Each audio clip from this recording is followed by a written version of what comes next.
Mes chers collègues, à nouveau, nous... Dear colleagues, let's resume. So, let's start with the presentation of a study by the Policy Department on Brexit. What will the consequences be of a no-deal scenario in the area of transport and tourism? This presentation follows the series of hearings on the impact of early Brexit by the representatives of various transport sectors whom we had an opportunity to hear between 2017 and 2018 here in our committee. And now a final agreement was established between the EU and the UK government. It was presented to us. We are familiar with the text and its meaning. However, while we await the decision by the UK Parliament, which will be given on December 11th, and it doesn't look like too straightforward of a thing, let's hear from our experts to know a little bit more and also to be able to anticipate a possible no deal. So we've invited the authors of this study, whom I thank for being here. José Francisco Papi Fernando, thank you for being with us here today. Mr. Rafael Afonsi, thank you for being with us. And Mr. Miguel Troncoso Ferrer for presenting this study to us. So I would like to give you 5 minutes, and then I will open the floor for discussion. So without further ado, I would like to give the floor to Mr. José Francisco Papi Fernando. Yes, go ahead. Thank you, Madam Chairman. I'll be speaking in English with your permission. Thank you very much for this opportunity to present the main conclusions of the study we have been carrying out over the last months. I guess you have in your hands a copy of the report itself. It's a very extensive report, some 170 pages, quite long. Well, we'll try to present just the main guidelines of what has been our methodology for the research and the main recommendations that we bring for the attention of this committee. First slide, please. We will structure the presentation in 3 sections that you have in your screens.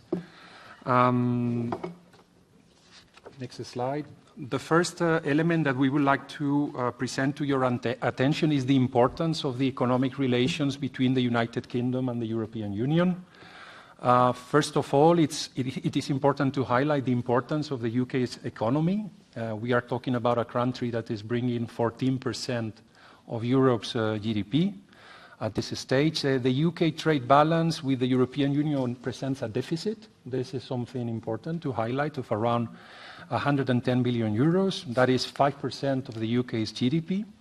And obviously, the European Union is the main UK partner in both in terms of goods trade, in terms of services trade.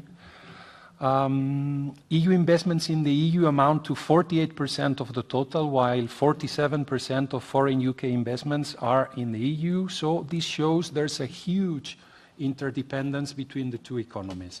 This is also particularly the case when we deal with transport, tourism, and the postal sectors, which have been the 3 areas that have been covered by our study.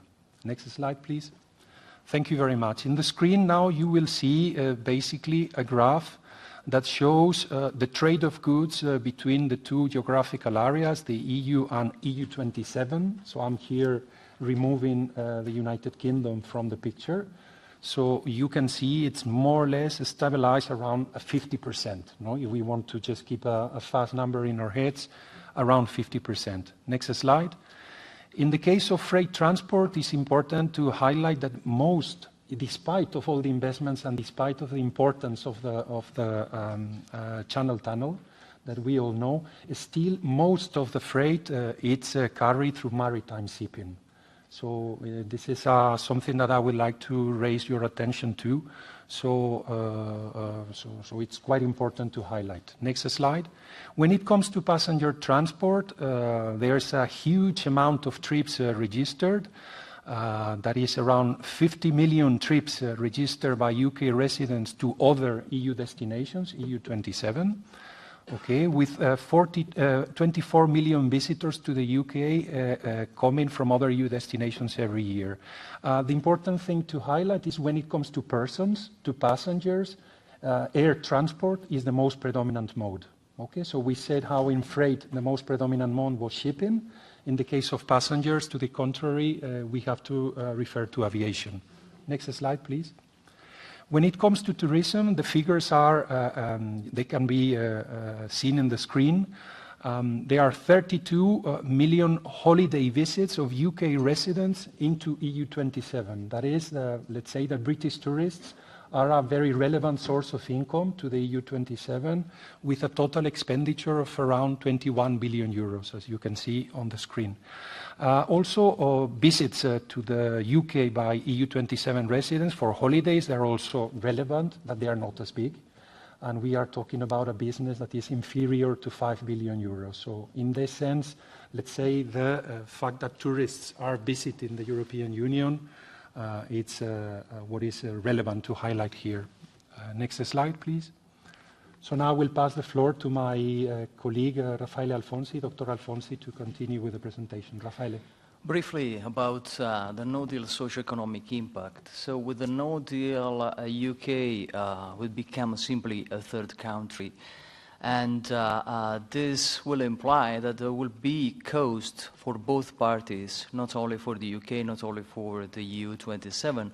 Of course, the cost for the EU 27 as a whole will be lower and wouldn't be proportionate to that for the UK.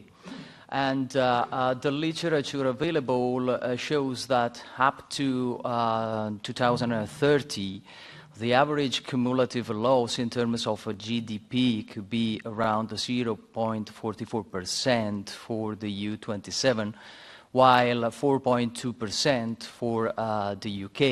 We are considering a pessimistic scenario. About the freight transport sector, a no deal would generate, of course, tariff and non-tariff costs as a result of a general reduction, and a result would be a general reduction of volumes traded.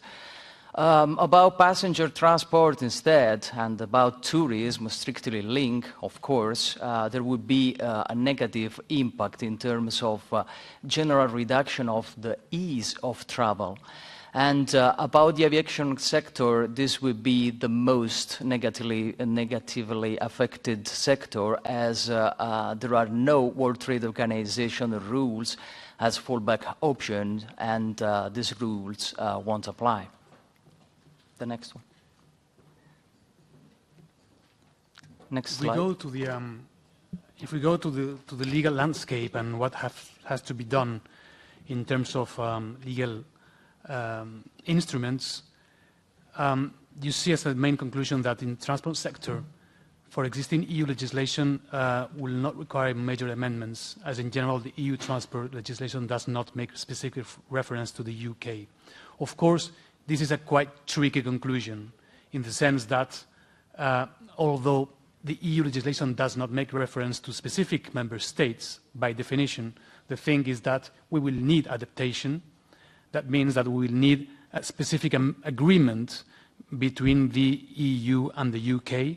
And if I take an example, for example, if we take the air service regulation, which governs the aviation market, we will need an agreement between the UK and the EU, by which air carriers from the EU will be able to operate freely in the UK and conversely. So, as I've told you, this is quite a tricky situation. It also very much depends on what the UK will do with its own legislation, in the sense that if the UK legislation, which has transposed EU law in internal law directives into UK law, and this UK law is not amended following Brexit, that could mean that some of the rights that benefit EU actors will continue to be applicable in the UK. But of course, this is for the wild science fiction because we don't know what will happen. Next slide, please.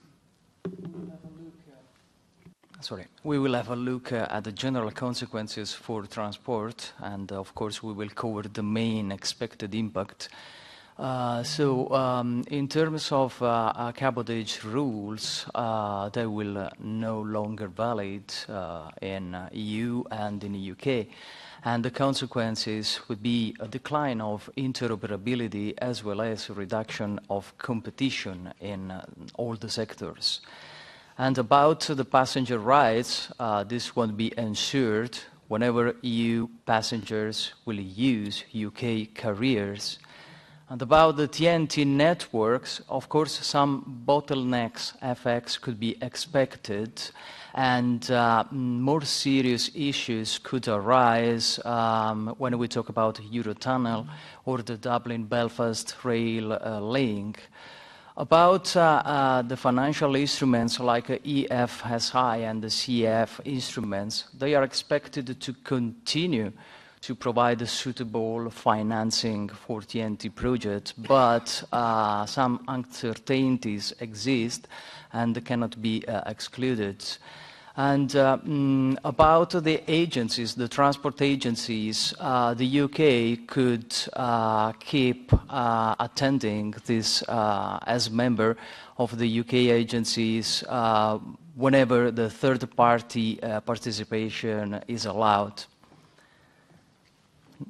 About the aviation, so it can be expected an impact in terms of single European sky and in terms of functional airspace blocks.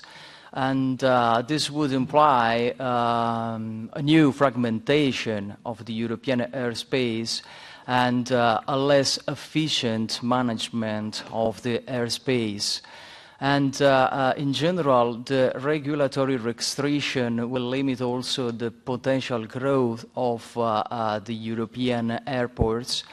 And about the rules managing the ownership structure, the no-deal scenario could constitute a specific issue, as so the airlines with specific structures can experience problems in terms of business, as this rule needs to be changed. The next one. About maritime and the island waterway regulation, so it is not expected so an increase of the competitiveness of the UK ports to the detriment of the EU ports, especially because so UK ports are already managed with a private rules, and so they are open to the market. And application of the OECD rules instead could preclude changes in the access of the EU 27 shipping companies to UK ports. And about the UK operators and the UK vessels, registered vessels, they will no longer entitled to operate in EU island waterways according to the regulation you see in the slide. So about the Bushmaster certificates, we can expect that so the directive 96/50 will no longer be valid, and so the Boatmaster certificates allowing so the operation in the island waterways won't be any longer valid. So about the European Maritime Safety Agency instead, its operativity is not expected to be to change radically. And when we talk about so the CESNI, for example, it could allow the UK to participate as observer state. So there is always the possibility to keep being a member of organization like that. About rail, are expected huge negative impact are expected in terms of supply chain, especially because new procedures and new border controls will create cumbersome procedures at the border crossing. And about the specific case of the rail freight corridor regulated by the Regulation 913 of 2010, so this corridor won't be managed any longer by such regulation. And about the operativity of Eurostar company, of other companies like, for example, GetLink, who manages the Eurotunnel, the regulatory divergence and the border controls are expected to affect negatively the competitiveness of the companies. So roads will need an harmonization of the rules for the access to the market and the access to the profession. This is fundamental to ensure an uninterrupted provision of services. And the European Council guidelines could constitute, namely, a guide to pursue such harmonization. In relation to the vehicle standard emission, it is not expected radical change, while about the driving and rest times rules for professional drivers, there is no clear orientation at the moment, and we cannot state with certainty what could be the orientation of the UK. About the tourism, of course, is strictly linked to what will happen in terms of transport, passenger transport. And the cumbersome procedures, for example, the future border controls and so on, will increase the cost of travel and the quality of the services. And border controls and procedures new procedure will decrease the ease of travel of tourists.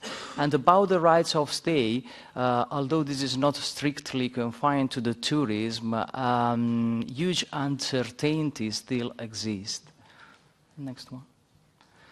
So finally, about the postal services, the situation post-Brexit will be governed by the rules adopted by the UPU and the SERP, but some obligations adopted by the UK in the Postal Service Directive could also be waived. And the UK could also decide to grant exclusive or rights, special rights for the establishment and provision of postal services. And about the cross-border parcel delivery regulation, this will no longer bind the UK. And the EU regulation, anyway, the EU regulation is expected to be transposed in the UK law. And it is expected also that UK and EU postal technical standards will be aligned to a large extent after Brexit because of these international standards followed by the two countries. And finally, new custom controls and new procedures, for example, eventually to collect VAT in cross-border operation could be put in place. It is very difficult to present everything covered by the study in just a brief presentation. For instance, there's a section we have not covered that you can see in the report. For instance, section 11, which presents 10 case studies for different member states. So we have pre-analyzed very preliminarily the impact that a no-deal scenario would cause in these 10 countries. But to cut a long story short, I propose now to go for the main recommendations and to make a kind of a summary of what are the main conclusions of the study. So when it comes to aviation, I think here we are touching the most tricky point, and it is very important to trigger very fast negotiations in the case of a no-deal scenario. There's a need to rapidly reach some agreements to make sure that the system, let's say, the flow of air traffic continues normally. I'm hinting 4 elements for your consideration. Maybe an option is simply to mirror the current agreement, so basically close this agreement in a bilateral way between the EU 27 and the UK to ensure that there's no disruption. Also, this would include the access to third countries for the UK-based airlines. And at the end of the day, there's a tricky point here because there are some companies that have shareholders from both territories. And this will need to be considered with special care. When it comes with maritime and inland waterway and highlighting the special case of cabotage, so short distance sea shipping, there's also an urgent need for swift agreements in case of a no-deal scenario. This would be very important. For the rail sector, my colleague, Dr. Alfonsi, he has already explored how this could, let's say, cause a number of difficulties in the channel operation overall. So there's, again, a need for swift agreements in this sector. We don't see so many difficulties in the case of the road sector. Why? Because most of the legislation that is applicable also to the European Union comes, for instance, in the case of vehicles from United Nations agreements. So very probably we all understand that the UK is also a part of those agreements. And we see less disruption in the specific case of road transport. Next slide, please. Thank you. When it comes to tourism, this is again an area where there are uncertainties. This will depend on what the UK or the EU 27 do the following day. So they might decide to keep, let's say, an easy access, an easy control with fast queues and just the need to show a passport, and that would be all. But we have to anticipate that there could be controls, extra visa requirements, extra health requirements. But this is, again, an area which is uncertain. It depends on the behavior or the good spirit that the parties would have on the very first day of the no-deal, let's say, situation.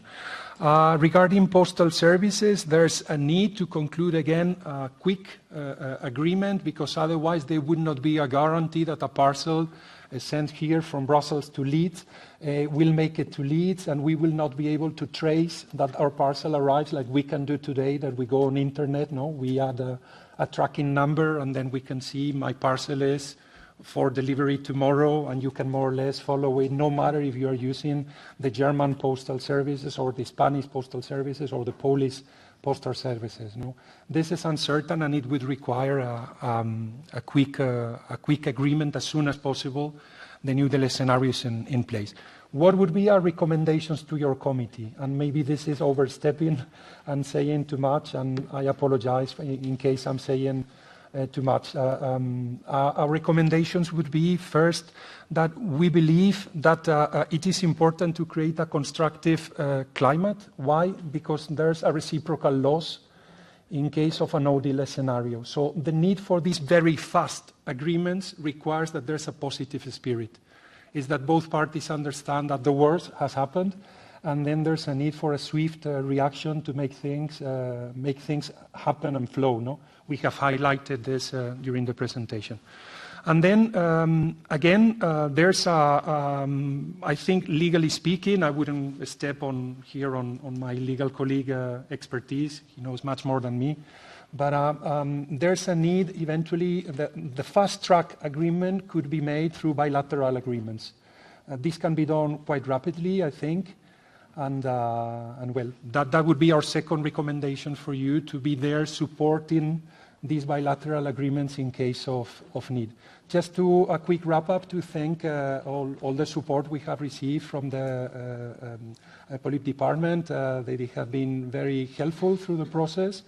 The authors of the document, we have been 4 persons, also with a review committee of 5 specialists.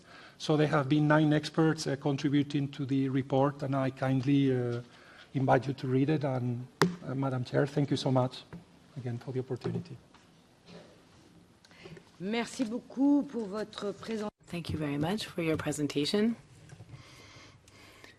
which does give us chills, and which leads us to say that the consequences in the area of transport will be catastrophic.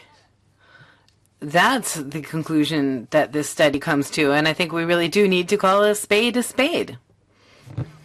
And the impact, the catastrophic impact, isn't merely limited to road or rail transport, but also aviation and maritime transport. So without further ado, I'd like to open the floor for discussion. Mr. Pieper, would you like to take the floor? Go ahead.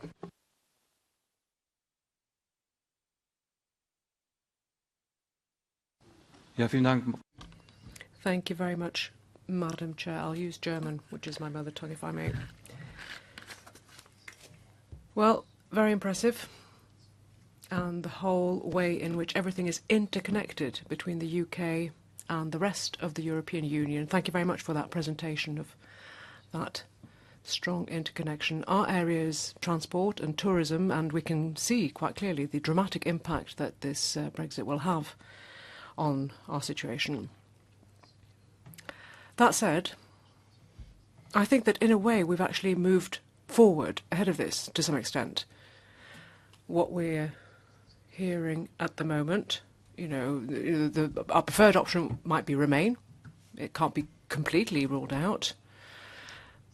That would be a preferred option. That's one option. But alternatively, it could be a no-deal situation, a no-deal outcome. And in that case, I do have a question because, you know, we've heard about a lot of sort of plan Bs. There are apparently a lot of plan Bs, fallback positions, maybe even a bilateral agreement. That might be somewhere in a drawer somewhere, so that would not be so problematic. Aviation companies, most of them, aviation companies have decided that they'll make the necessary arrangements if there were to be a no deal. I mean, British Airways, 51% is now actually owned outside of the UK, so they've got their routes elsewhere now. So I've heard all sorts of things. Apparently you can just press a button, and if you just press that button, everything should be fine, really. Lufthansa, same thing there when it comes to their routes for the next few months. I think they've scheduled all of this. It's not such a massive change for them, apparently. That's what I've heard. Also, when it comes to railways, I've heard that there might be bilateral agreements there as well.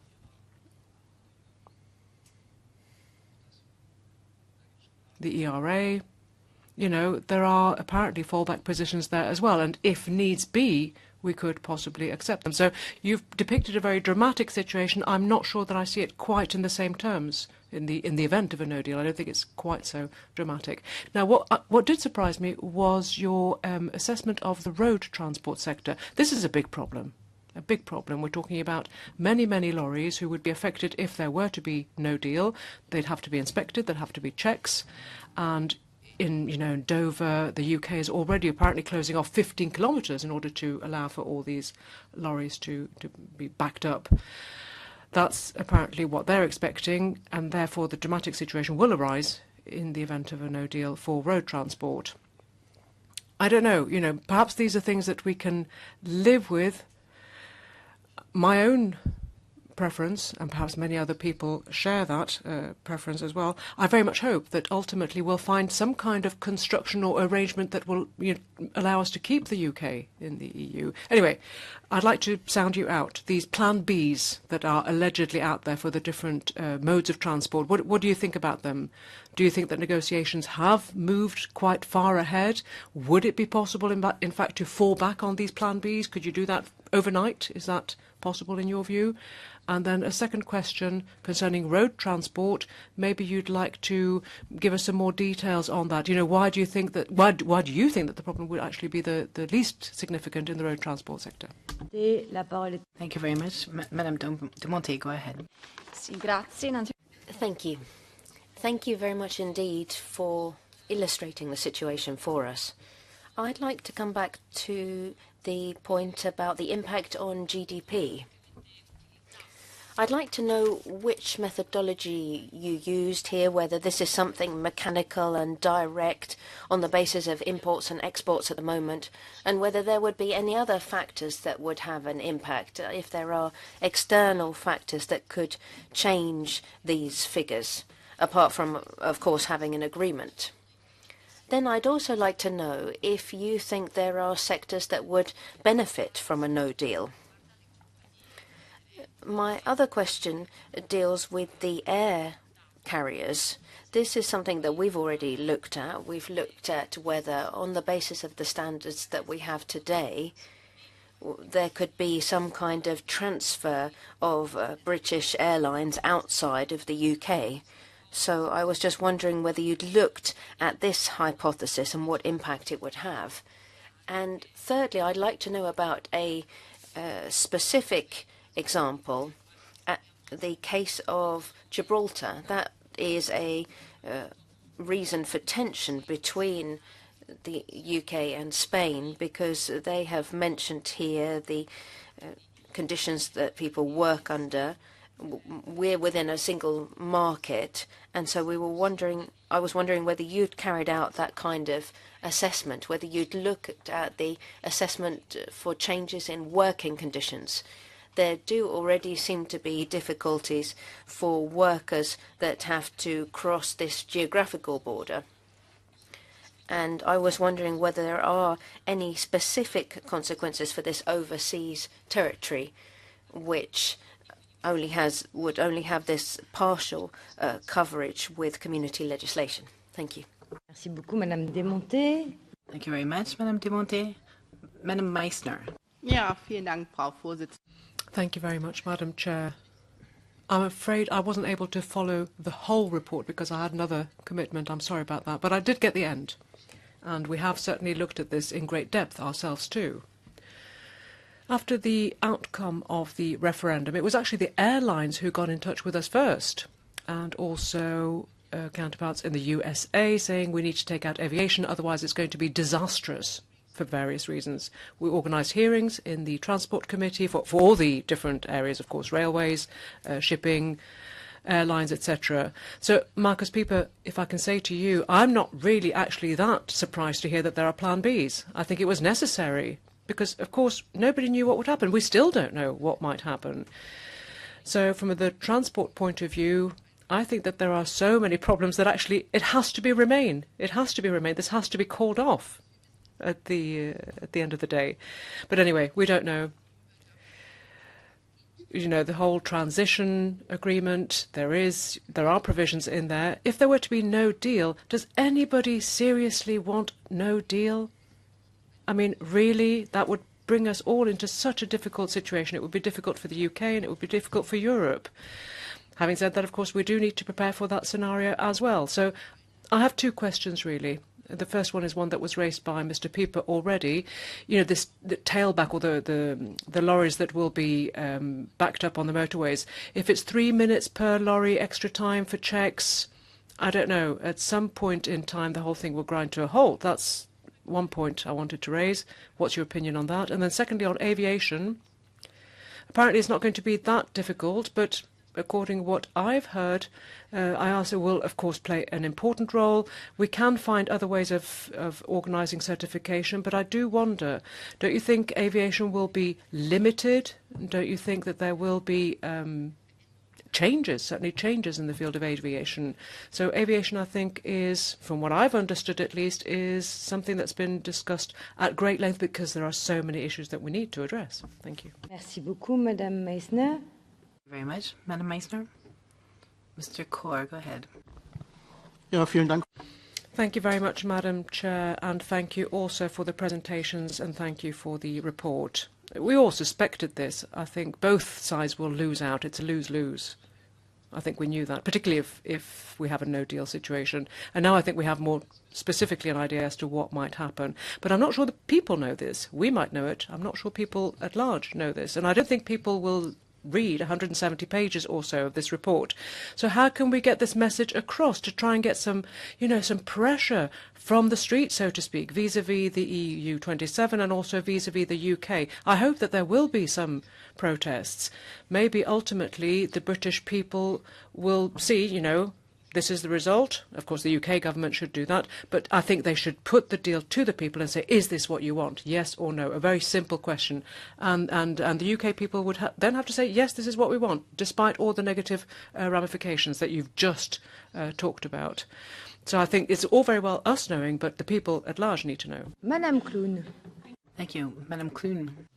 And thank you for the report. I'm sorry I was at another meeting and I didn't hear all of it, but I'm reading it and we'll have it. I think it's in the consequences in the event of a no-deal scenario. I suppose we all hope that that won't happen, but I think we have to prepare for it. And I know certainly the Commission is making preparations in that event.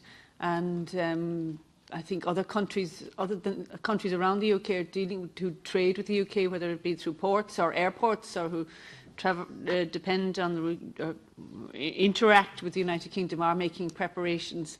And nonetheless, I don't think the UK themselves are doing that. So there isn't a level of reciprocity. So that's going to be a difficulty for everybody. I think we have been aware of, in this committee, of aviation, and we had ports and ships in as well. So we are aware of the issues. Nonetheless, I think it's very important that we have a document such as this, so that we know what we are looking for in the event of a no-deal scenario. And I mean, it's a matter for the British people themselves, whether they have voted. Their Parliament is due to have another vote next week, and we wait with that with expectation, hoping that it won't happen. But in the event that it does, I think a document such as this would be very valuable in giving us guidelines as how we should proceed. Merci beaucoup, Madame Clune. Thank you, Mrs. Clune. Mr. Riquet. A couple of comments. First one I would make is this. The withdrawal of the UK is in about 3 months' time, and we still don't really have a clear position. We still don't know how this whole negotiation is going to end, which is quite extraordinary when you think about it. Second comment, which is linked to the first one, if we've not been able to get more information than what we have now, in what was it, 3 years almost? 3 years? If we didn't get more than this up until now, I think it's going to be very, very complicated to have negotiations subsequently for a number of reasons. First of all, because it's so complex, the situation is so complex. And secondly, you wonder whether there is a pilot on board of this plane, frankly. Then, bilateral agreements, you made a comment on that. I don't really see how you can reach bilateral agreements. I mean, either you're talking about bilateral agreements between the United Kingdom and the EU, and that brings me back to my first point, namely, I don't think things are going to move ahead very swiftly. They haven't so far. And secondly, bilateral agreements between members of the European Union. That's not something that we actually have. In the EU, you don't have that. Agreements are agreements that have to go through the Union itself. I need not recall to a parliamentary committee that that is not something that takes 2 months. The procedures in the EU on such issues would require lengthy discussions with the 3 institutions, with Parliament, Commission and Council. And, that triangle doesn't tend to work on these kinds of issues in the space of a month or 2 months or even 6 months. So bilateral agreements, I don't really see how that could work. Institutionally speaking, it's a non-starter. I was a bit surprised by your comment, actually. Bilateral agreements, all of that would have to be discussed and voted on. So personally, I don't think that's an option. This report has been very interesting. I hope it's not going to prove useful in the end. I hope it won't be a no deal in the end, in that sense. But anyway, if it does come to that, we'll have at least some elements in hand for our debate. But once again, it's been 3 years. We haven't achieved much in the space of 3 years. I don't think we'll achieve an awful lot in the space of a few months. Thank you. Mr. Van Nittenborg is the next speaker. And, thank you for your presentation and the very comprehensive study. It's a lot of, I think, very clear recommendations. And actually I have one question, because I think you've pointed out for aviation that in case of a no deal, you stated UK airlines might get an unfair benefit, as then, well, of course, the UK would no longer participate, for instance, in the EU emission trading scheme. I can imagine the same applies for the passenger rights. It also applies to other transport modes.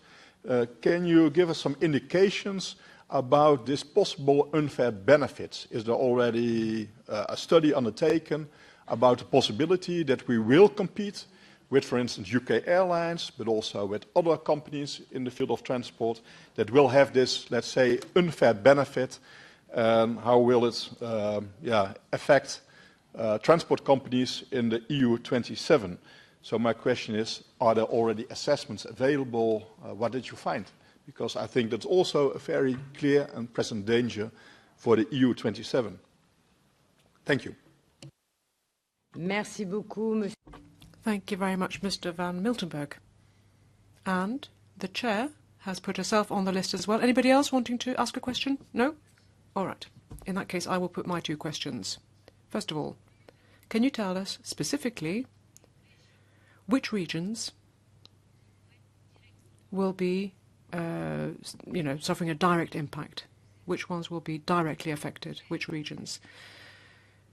When it comes to the UK, the first country that has a border is, after all, France. So specifically, I'd like to know from you which regions will be hardest hit. And then secondly, what about the sectors? Which sectors? Because we're starting to hear some details. If you're in Germany, you won't be affected in the same way in some parts as in other regions. So I'd like to hear more specifically from you how this would work out in terms of regions. Second point, and here I'm picking up on Mr. Riquet's point and Mr. Pieper's point as well. If there were to be bilateral agreements, and if they're already ready, well, then we have a problem of substance and of you have to remember the European Parliament.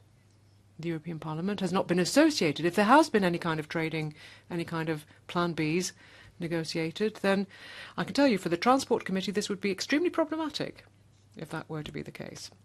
Third point that I wanted to make, or third question I wanted to ask you, technically speaking, as things stand today, can you give us an idea of how much all of this is going to cost? How much? All these infrastructures, putting back a border, reinserting a border between the EU and the United Kingdom. How much is that going to cost us? Or cost, full stop. Thank you. Et je vous laisse répondre à l'ensemble de ces questions. And I look forward to your replies to all of those questions. Mr. Papi, you have the floor, sir. Thank you very much, Madam Chair. Well, it's many, many questions. I hope I don't forget any of them. I will start by the first one and also invite my colleagues to participate when they want to make any appreciation or comment to what I say. First of all, to our colleague here, when we have said that it is less difficult in the case of the road sector, we are referring that the problem we have with the other modes is that we need a legal basis. In the road sector, we already have a legal basis. The legal basis is if you don't want to stop the border, you don't stop the border. If you want to have a light border, you have a light border through television cameras, through random controls, etc., etc. The problem for the other sectors is that we need a paper. We need legislation. We need a formally approved document that is a law. Law, I'm exaggerating maybe, but we need some kind of legal basis to proceed. So that's why we believe that the other three sectors fall into a more difficult situation than the case of roads. In the case of the figures, it was mentioned by our colleague here, we have reutilized materials that are available from Eurostat, basically, because we didn't have in the scope of 4 months the possibility of launching an economic, let's say, collection of data. It was very difficult. But there's sufficient Eurostat data that has been at reach and we have utilized. And second, there's a report from Professor Belke from the Leibniz Institute in Essen. This you can find it in the bibliography. And this report basically has made, I think, the most thorough calculation of what could be the GDP consequences for all parts. And that's why we highlighted that in the case of the European Union 27, we could suffer a minus 0.4. And in the case of the UK, it is very likely that there would be a 4% decrease in GDP on the spot. So the methodology is that one of the Leibniz Institute. I recommend that you simply download it. You can find it in the bibliography if you want a very detailed reference of this study. Then we didn't conduct a detailed analysis of the situation with Gibraltar. Why? Because at the moment of elaborating this study, there was not the negotiations closed, and there was not even a deal proposal on the table. So we didn't have the time to incorporate this element. Maybe for the sector's benefit, Raffaele, I can pass you the floor if you want to comment on why it has been mentioned that the aviation, the UK airlines could benefit from a no-deal situation.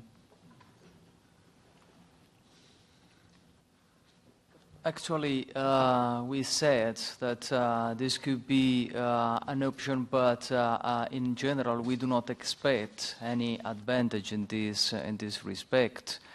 As for the other modes, for example, for the maritime mode, and also for the aviation sector, we think that there would be, in general, a decrease of competition everywhere, so in the UK and the EU27, because we will deal with a smaller market and with so a smaller number of companies and competitors. So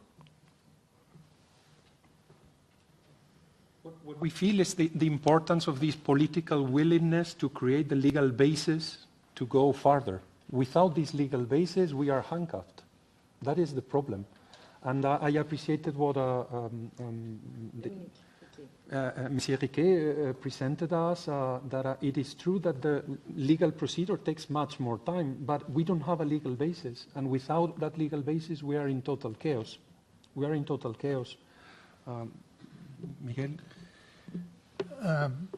Je vais répondre à I would like to answer the last question put by our chair and also by Mr. Riquet. And if I may, I would like to touch upon the whole aviation sector and the whole question of bilateral agreements, whether there can or cannot be bilateral agreements. The current system actually relies on the following principle. According to the current system, any airline can fly from one European airport to another freely.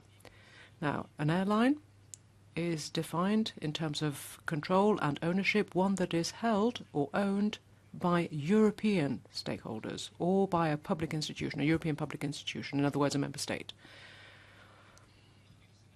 If there were to be a no-deal scenario, and what about this Plan B hypothesis, what we've seen is that what they've prepared, the ones who have prepared for a Plan B, are the private stakeholders, not public authorities. The private operators in the UK specifically.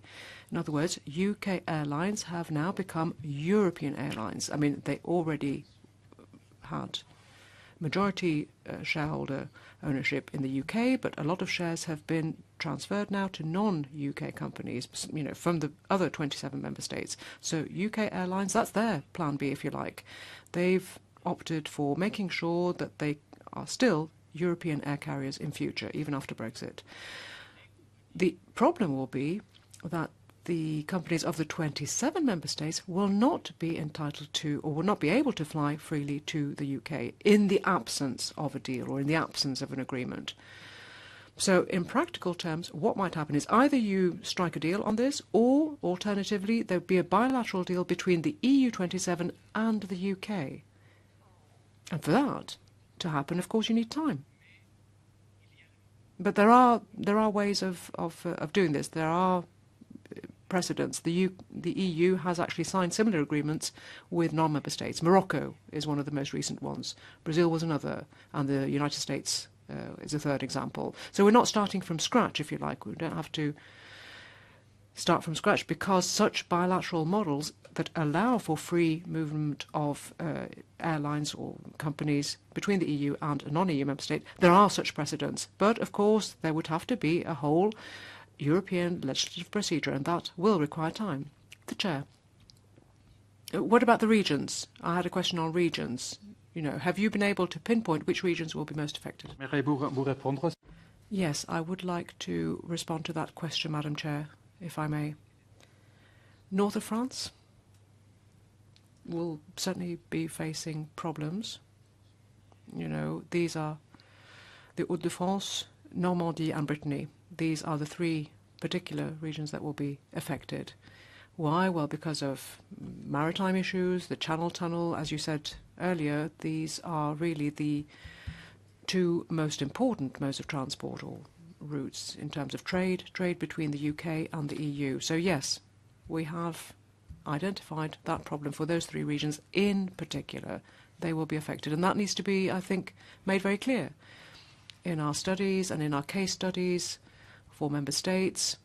France is a particular case in point, and you'll find, in fact, all the information that you might require in that part of the text.